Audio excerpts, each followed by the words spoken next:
ऐसी विभूति के सम्मान में यहां आए हैं जिन्होंने भारतीय लोकतंत्र में पत्रकारिता, अभिव्यक्ति और जन आंदोलन की शक्ति को नई ऊंचाई दी है। रामनाथ जी ने एक विजनरी के रूप में, एक इंस्टीट्यूशन बिल्डर के रूप में,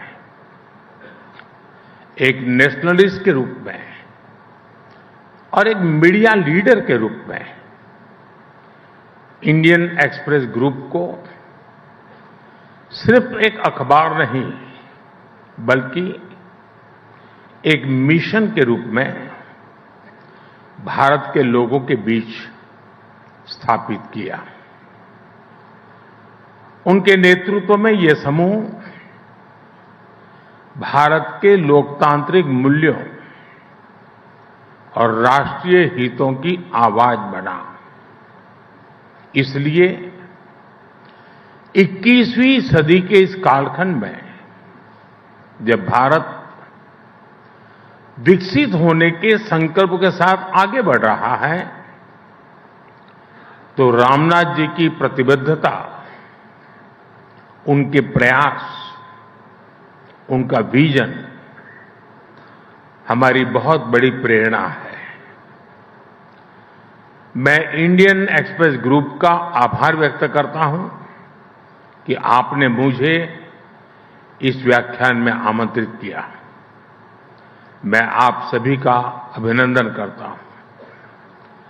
साथियों, रामनाथ जी गीता के एक श्लोक से बहुत प्रेरणा लेते थे। सुख दुखे समे कृत्वा लाभा लाभो जया जयो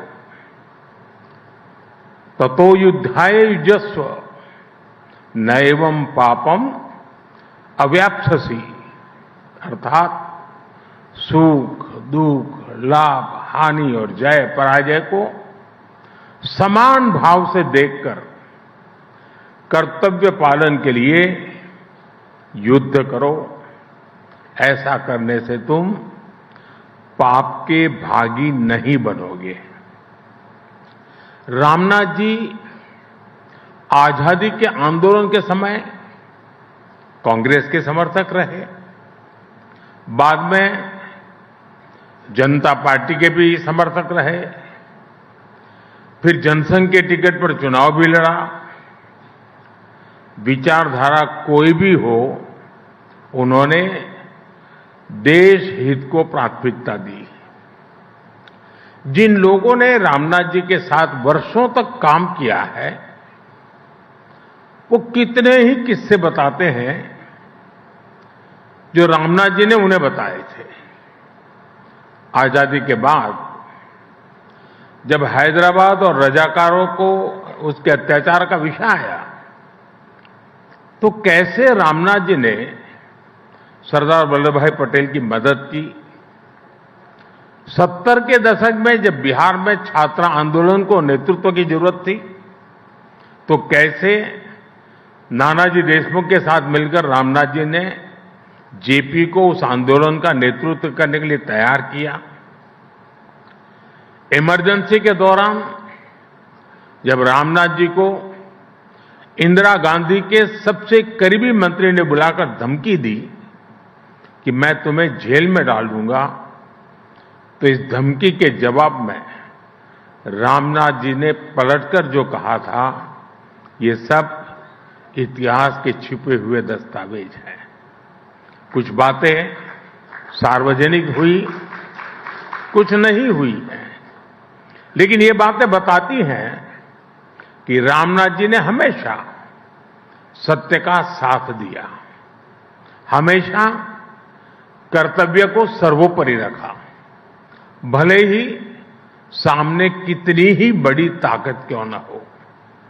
साथियों, रामनाथ जी के बारे में कहा जाता था कि वे बहुत अधीर थे। अधीरता नेगेटिव सेंस में नहीं, पॉजिटिव सेंस में।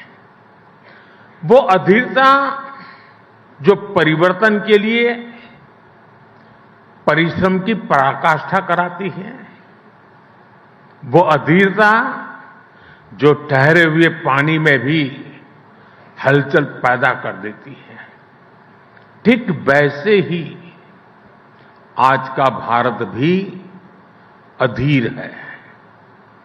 भारत विकसित होने के लिए अधीर है। भारत आत्मनिर्भर होने के लिए अधीर है। हम सब देख रहे हैं 21वीं सदी के 25 साल कितनी तेजी से बीते हैं। एक से बढ़कर एक चुनौतियां आई, लेकिन वो भारत की रफ्तार को रोक नहीं पाई। साथियों, आपने देखा है कि बीते 4-5 साल कैसे पूरी दुनिया के लिए चुनौतियों से भरे रहे हैं। 2020 में कोरोना महामारी का संकट आया। पूरे विश्व की अर्थव्यवस्थाएं अनिश्चितताओं से घिर गई। ग्लोबल सप्लाई चेन पर बहुत बड़ा प्रभाव पड़ा और सारा विश्व एक निराशा की ओर जाने लगा। कुछ समय बाद स्थितियां संभलना धीरे धीरे शुरू हो रहा था, तो ऐसे में हमारी पड़ोसी देशों में उथल-पुथल शुरू हो गई। इन सारे संकटों के बीच हमारी इकोनॉमी ने हाई ग्रोथ रेट हासिल करके दिखाया। साल 2022 में यूरोपियन क्राइसिस के कारण पूरे दुनिया की सप्लाई चेन और एनर्जी मार्केट प्रभावित हुआ। इसका असर पूरी दुनिया पर पड़ा। इसके बावजूद भी 2022-23 में हमारी इकोनॉमी की ग्रोथ तेजी से होती रही। साल 2023 में वेस्ट एशिया में स्थितियां बिगड़ी, तब भी हमारी ग्रोथ रेट तेज रही। और इस साल भी जब दुनिया में अस्थिरता है, तब भी हमारी ग्रोथ रेट 7% के आसपास है। साथियों, आज जब दुनिया डिसरप्शन से डर रही है, भारत वाइब्रेंट फ्यूचर के डायरेक्शन में आगे बढ़ रहा है। आज इंडियन एक्सप्रेस के इस मंच से मैं कह सकता हूं, भारत सिर्फ एक इमर्जिंग मार्केट ही नहीं है, भारत एक इमर्जिंग मॉडल भी है। आज दुनिया इंडियन ग्रोथ मॉडल को मॉडल ऑफ होप मान रहा है। साथियों, एक सशक्त लोकतंत्र की अनेक कसौटियां होती हैं और ऐसी ही एक बड़ी कसौटी लोकतंत्र में लोगों की भागीदारी की होती है। लोकतंत्र को लेकर लोग कितने आश्वस्त हैं, लोग कितने आशावादी हैं, ये चुनाव के दौरान सबसे अधिक दिखता है।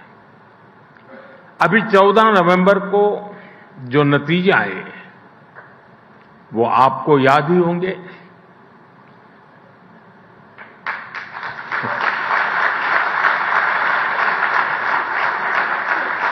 और रामनाथ जी का बिहार से नाता रहा था, तो उल्लेख बड़ा स्वाभाविक है। इन ऐतिहासिक नतीजों के साथ एक और बात बहुत अहम रही है। कोई भी लोकतंत्र में लोगों की बढ़ती भागीदारी को नजरअंदाज नहीं कर सकता। इस बार बिहार के इतिहास का सबसे अधिक वोटर टर्नआउट रहा है। आप सोचिए, महिलाओं का टर्नआउट पुरुषों से करीब 9% अधिक रहा। ये भी लोकतंत्र की विजय है। साथियों, बिहार के नतीजों ने फिर दिखाया है कि भारत के लोगों की आकांक्षाएं, उनकी एस्पिरेशंस कितनी ज्यादा है। भारत के लोग आज उन राजनीतिक दलों पर विश्वास करते हैं जो नेक नियत से लोगों की उन एस्पिरेशंस को पूरा करते हैं, विकास को प्राथमिकता देते हैं। और आज इंडियन एक्सप्रेस के इस मंच से मैं देश की हर राज्य सरकार को, हर दल की राज्य सरकार को बहुत विनम्रता से कहूंगा, लेफ्ट राइट सेंटर, हर विचार की सरकार को मैं आग्रह से कहूंगा, बिहार के नतीजे हमें ये सबक देते हैं कि आप आज किस तरह की सरकार चला रहे हैं। ये आने वाले वर्षों में आपके राजनीतिक दल का भविष्य तय करेंगे। आरजेडी की सरकार को बिहार के लोगों ने 15 साल का मौका दिया। लालू यादव जी चाहते तो बिहार के विकास के लिए बहुत कुछ कर सकते थे, लेकिन उन्होंने जंगल राज का रास्ता चुना। बिहार के लोग इस विश्वासघात को कभी भूल नहीं सकते। इसलिए आज देश में जो भी सरकारें हैं, चाहे केंद्र में हमारी सरकार है या फिर राज्यों में अलग अलग दलों की सरकारें हैं, हमारी सबसे बड़ी प्राथमिकता सिर्फ एक होनी चाहिए, विकास, विकास और सिर्फ विकास।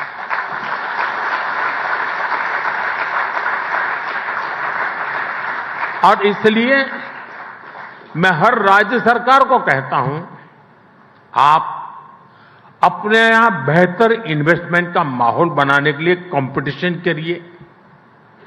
आप ईज ऑफ डूइंग बिजनेस के लिए कंपटीशन करिए। डेवलपमेंट पैरामीटर्स में आगे आने के लिए कंपटीशन करिए। फिर देखिए जनता कैसे आप पर अपना विश्वास जताती है। साथियों, बिहार चुनाव जीतने के बाद कुछ लोगों ने, मीडिया के कुछ मोदी प्रेमियों ने फिर से ये कहना शुरू किया है, भाजपा मोदी हमेशा 24/7 इलेक्शन बोर्ड में ही रहते हैं। मैं समझता हूं चुनाव जीतने के लिए इलेक्शन मोड नहीं, 2400 घंटे इलेक्शन मोड में रहना जरूरी होता है। इमोशनल मोड में रहना जरूरी होता है, इलेक्शन मोड में नहीं। जब मन के भीतर एक बेचैनी सी रहती है कि 1 मिनट भी गंवाना नहीं है, गरीब के जीवन से मुश्किलें कम करने के लिए, गरीब को रोजगार के लिए, गरीब को इलाज के लिए, मध्यम वर्ग की आकांक्षाओं को पूरा करने के लिए बस मेहनत करते रहना है। इस इमोशन के साथ, इस भावना के साथ सरकार लगातार जुटी रहती है, तो उसके नतीजे हमें चुनाव परिणाम के दिन दिखाई देते हैं। बिहार में भी हमने अभी अभी यही होते देखा है। साथियों, रामनाथ जी से जुड़े एक और किस्से का मुझसे किसी ने जिक्र किया था। ये बात तब की है जब रामनाथ जी को विदिशा से जनसंघ का टिकट मिला था। उस समय नानाजी देशमुख जी ने, उनकी इस बात पर चर्चा हो रही थी कि संगठन महत्वपूर्ण होता है या चेहरा। तो नानाजी देशमुख ने रामनाथ जी से कहा था कि आप सिर्फ नामांकन करने के लिए आएंगे और फिर चुनाव जीतने के बाद अपना सर्टिफिकेट लेने के लिए आ जाइएगा।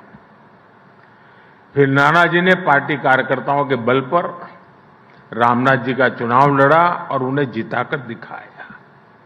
वैसे ये किस्सा बताने के पीछे मेरा ये मतलब नहीं है कि उम्मीदवार सिर्फ नामांकन करने आए।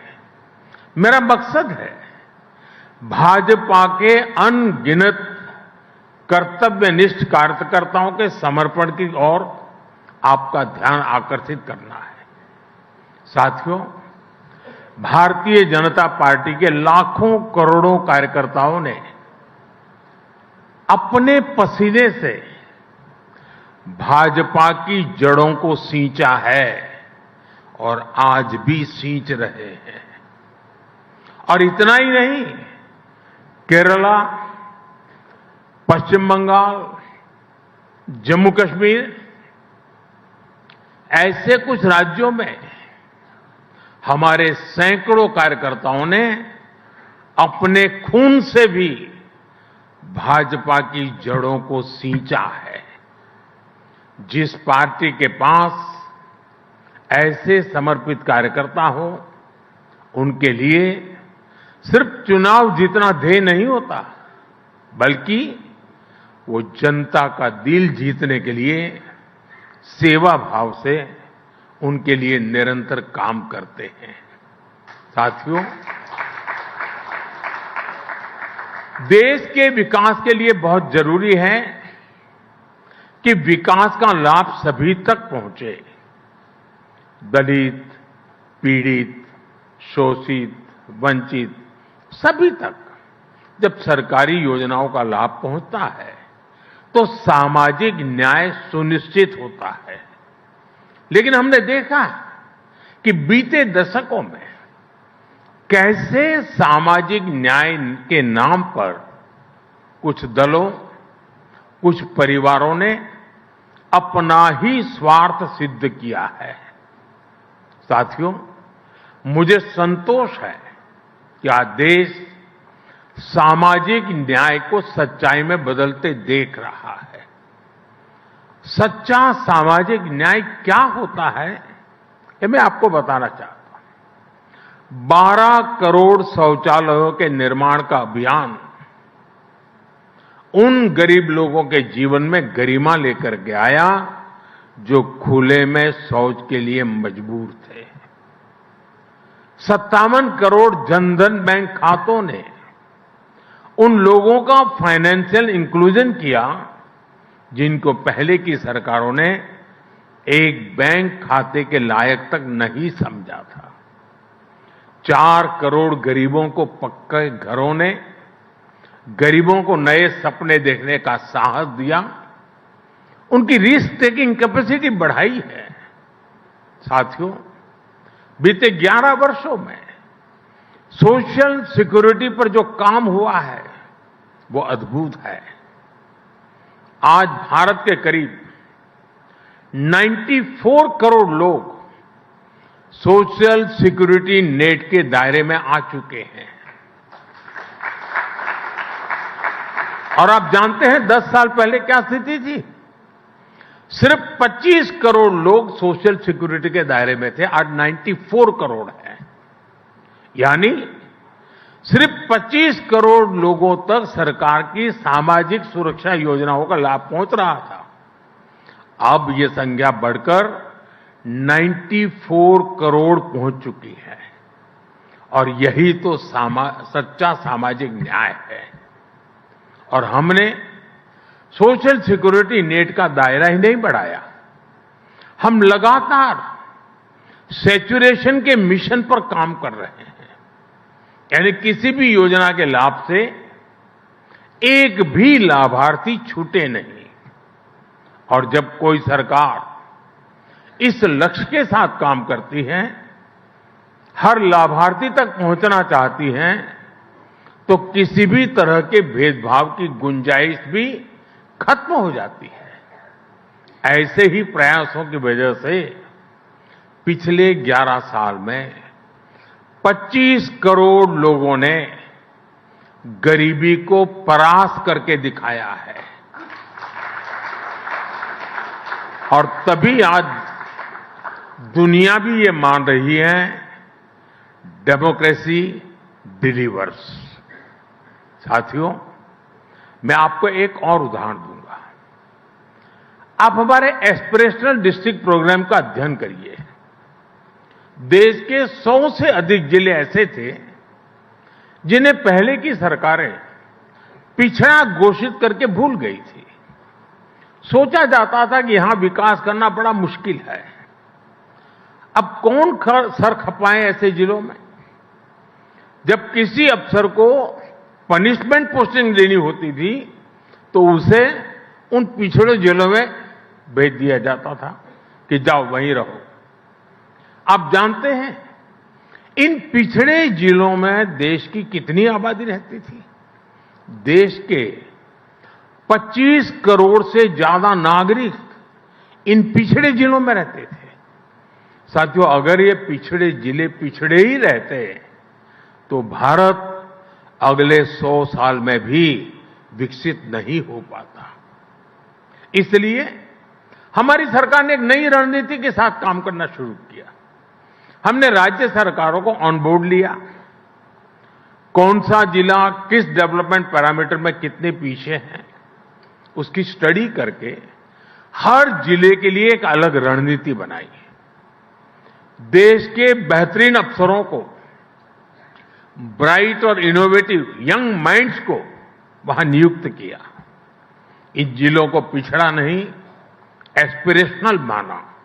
और आज देखिए, देश के ये एस्पिरेशनल डिस्ट्रिक्ट्स कितने ही डेवलपमेंट पैरामीटर्स में अपने ही राज्यों के दूसरे जिलों से बहुत अच्छा करने लगे हैं। छत्तीसगढ़ का बस्तर, वो आप लोगों को तो बड़ा फेवरेट है। एक समय आप पत्रकारों को वहां जाना होता था तो प्रशासन से ज्यादा दूसरे संगठनों से परमिट लेनी होती थी। लेकिन आज वही बस्तर विकास के रास्ते पर बढ़ रहा है। मुझे नहीं पता कि इंडियन एक्सप्रेस ने बस्तर ओलंपिक को कितनी कवरेज दी, लेकिन आज रामनाथ जी ये देखकर बहुत खुश होते हैं कि कैसे बस्तर में अब वहां के युवा बस्तर ओलंपिक जैसे आयोजन कर रहे हैं। साथियों, जब बस्तर की बात आई है तो मैं इस मंच से नक्सलवाद यानी माओवादी आतंक की भी चर्चा करूंगा। पूरे देश में नक्सलवाद माओवादी आतंक का दायरा बहुत तेजी से सिमट रहा है, लेकिन कांग्रेस में ये उतना ही सक्रिय होता जा रहा था। आप भी जानते हैं, बीते 5 दशकों तक देश का करीब करीब हर बड़ा राज्य माओवादी आतंक की चपेट में रहा। लेकिन ये देश का दुर्भाग्य था कि कांग्रेस भारत के संविधान को नकारने वाले माओवादी आतंक को पालती पोसती रही और सिर्फ दूर दराज के क्षेत्रों में, जंगलों में ही नहीं, कांग्रेस ने शहरों में भी नक्सलवाद की जड़ों को खाद पानी दिया।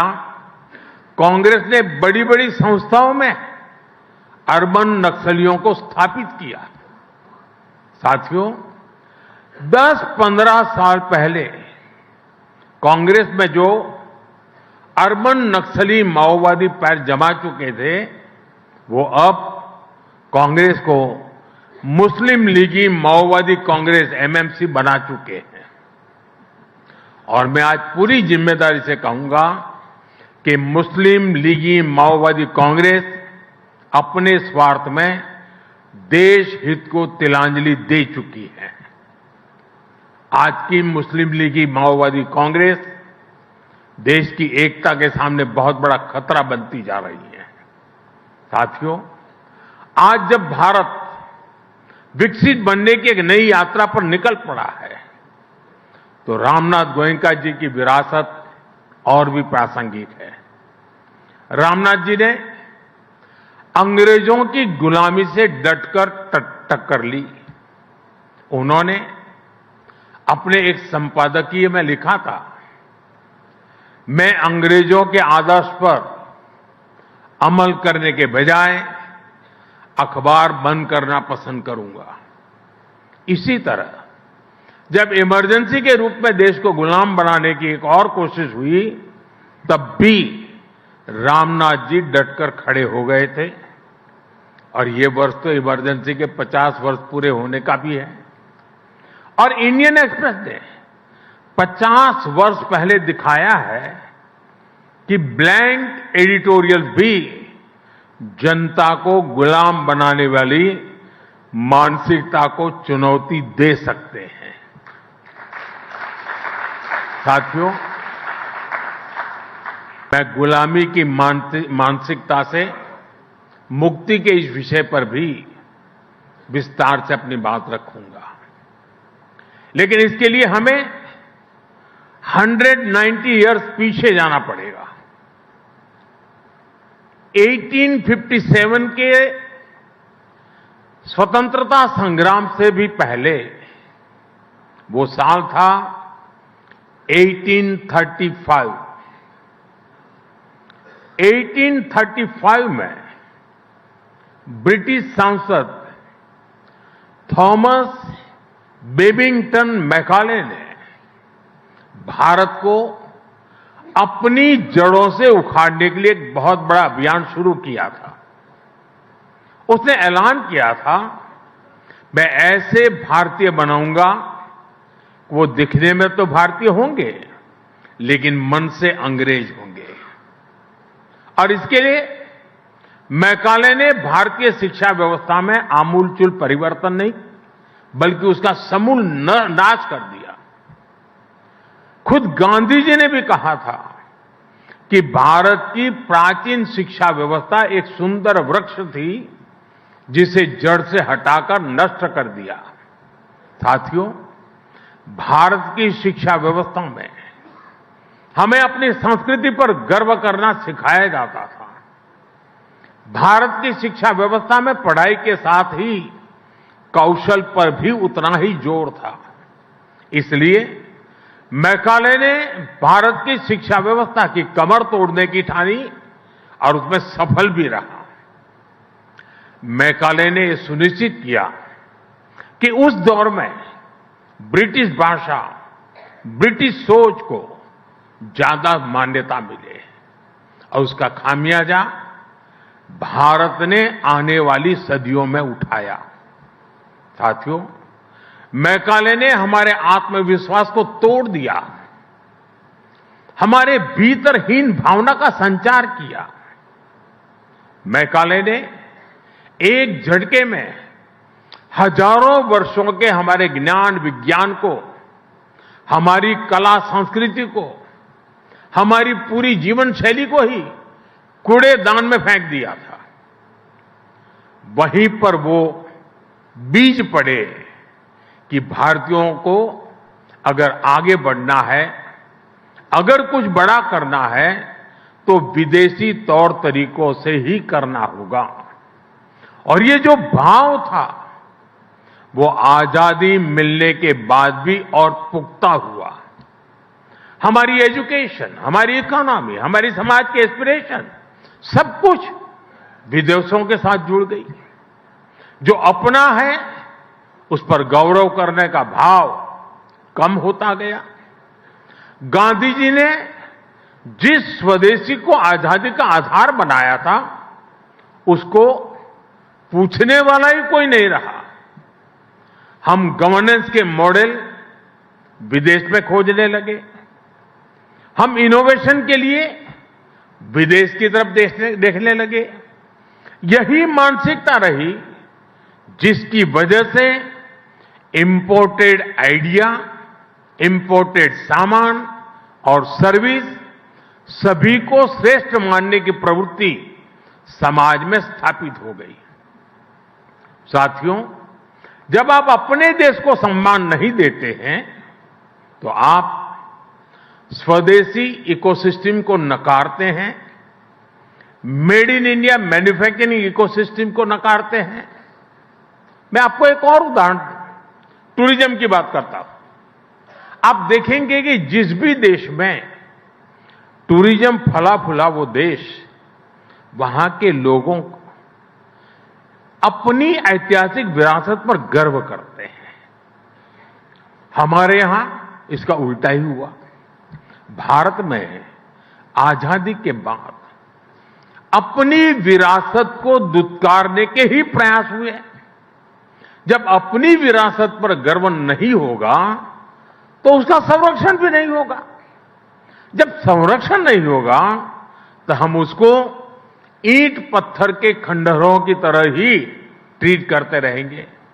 और ऐसा हुआ भी। अपनी विरासत पर गर्व होना टूरिज्म के विकास के लिए भी आवश्यक शर्त है। साथियों, ऐसे ही स्थानीय भाषाओं की बात है। किस देश में ऐसा होता है कि वहां की भाषाओं को दुत्कारा जाता है? जापान, चीन और कोरिया जैसे देश जिन्होंने देश के अनेक तौर तरीके अपनाए, लेकिन भाषा फिर भी अपनी ही रखी, अपनी भाषा पर कॉम्प्रोमाइज नहीं किया। इसलिए हमने नई नेशनल एजुकेशन पॉलिसी में स्थानीय भाषाओं में पढ़ाई पर विशेष बल दिया है। और मैं बहुत स्पष्टता से कहूंगा, हमारा विरोध अंग्रेजी भाषा से नहीं है। हम भारतीय भाषाओं के समर्थन में हैं। साथियों, मैकाले द्वारा किए गए उस अपराध को 1835 में जो अपराध किया गया, 2035 10 साल के बाद 200 साल हो जाएंगे। और इसलिए आज आपके माध्यम से पूरे देश से एक आह्वान करना चाहता हूं। अगले 10 साल में हमें संकल्प लेकर चलना है कि मैकाले ने भारत को जिस गुलामी की मानसिकता से भर दिया है, उस सोच से मुक्ति पाकर के रहेंगे। 10 साल हमारे पास बड़े महत्वपूर्ण है।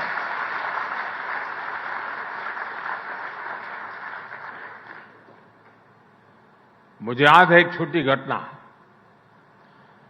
गुजरात में लेप्रेसी को लेकर के अस्पताल बन रहा था,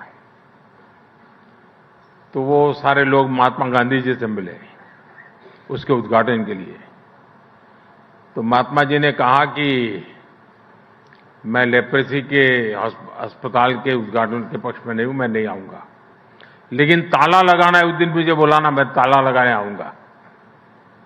गांधी जी के रहते हुए इस अस्पताल को तो ताला नहीं लगा था, लेकिन गुजरात जब लेप्रेसी से मुक्त हुआ और मुझे उस अस्पताल को ताला लगाने का मौका मिला जब मैं मुख्यमंत्री बना।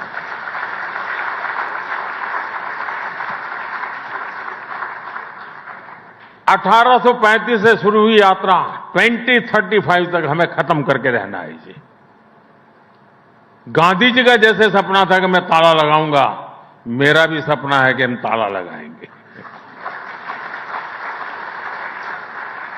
साथियों, आपसे बहुत सारे विषयों पर चर्चा हो गई है। अब आपका मैं ज्यादा समय लेना नहीं चाहता हूं। इंडियन एक्सप्रेस ग्रुप देश के हर परिवर्तन का, देश की हर ग्रोथ स्टोरी का साक्षी रहा है। और आज जब भारत विकसित भारत के लक्ष्य को लेकर चल रहा है, तो भी इस यात्रा के सहभागी बन रहे हैं। मैं आपको बधाई दूंगा कि रामनाथ जी के विचारों को आप सभी पूरी निष्ठा से संरक्षित रखने का प्रयास कर रहे हैं। एक बार फिर आज के इस अद्भुत आयोजन के लिए आप सभी को मेरी ढेर सारी शुभकामनाएं और रामनाथ गोविंद जी को, रामनाथ गोयनका जी को आदरपूर्वक